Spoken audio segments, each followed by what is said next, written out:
Hey keepers, this is Alberto with another video, and today we're going to break down the different techniques and dives goalkeepers use to deal with low shots.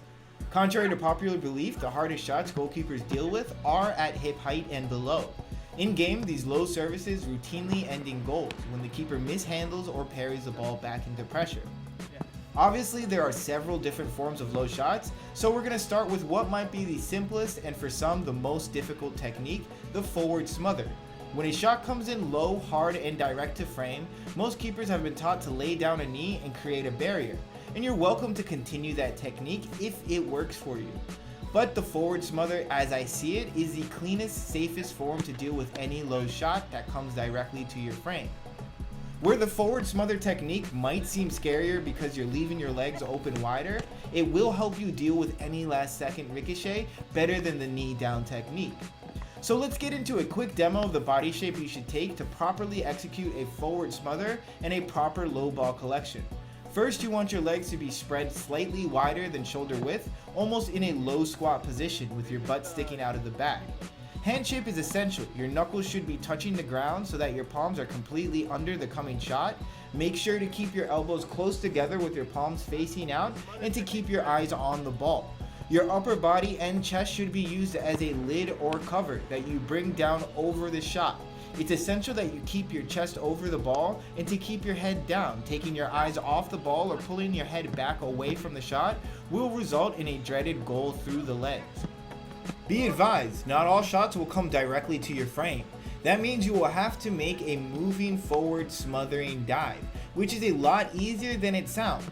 All you have to do is to step into your low ball collection like you would in a normal dive, and to lock your chest over the ball while pushing the collection out to either the left or right side. The same rules do apply to the proper collection. A wide squatting stance with your knuckles touching the ground is needed. The only difference now is that you're stepping in and moving under the ball. To carry it forward, you must get your body behind the ball. To do this, use your chest to smother any ball and get your hips behind the shot completely. Next up are those shots that are just within the reach of the keepers. Known as the collapse dive, it lets the keepers calmly hold on to a shot that comes within their reach without needing to do a flagrant high diving save. The collapse dive is a simple and effective technique. Keepers of all levels use it to hold on to shots. From keeper ready position, the keeper takes their power step with their leg closest to the side that they are diving towards. Instead of building up energy and springing off of that leg, the keeper comes over the side of the knee, allowing their body to fall behind the path of the shot. At the higher levels, you should be holding on to all collapse dive shots, especially if you get your body behind the ball. And when you do get a hold, always use the ground as your third hand. Right here, you'll see a quick, simple drill that you can do on the ground that's just working on simple holds while you're doing a collapse dive that results in a low hold and a low ball collection. The next technique is also a great style for 1v1 situations, and we're going to cover it more in depth on our next 1v1 video. But sometimes this technique is also viable for low shots, especially shots that come in quick and require a fast reaction. The leg drop technique is a difficult form to get down, but if you can, the last second saves you will make will get your coaches clapping. I'm not sure what other coaches might call this technique, but I call it the leg drop, and it is exactly what it sounds like. Instead of stepping into the shot, the keeper picks up their leg and knee closest to the ball and allows gravity to drop them down as fast as possible. This technique is only meant to deal with a blast of a shot, and because of this, do not expect to hold on to the shot. Be ready to follow up and jump on the loose ball. This technique has all to do with positioning and speed. Keep your eyes on the ball and make sure to raise up and drop the correct knee. The best way to practice this is just by trying to make those big close shot saves.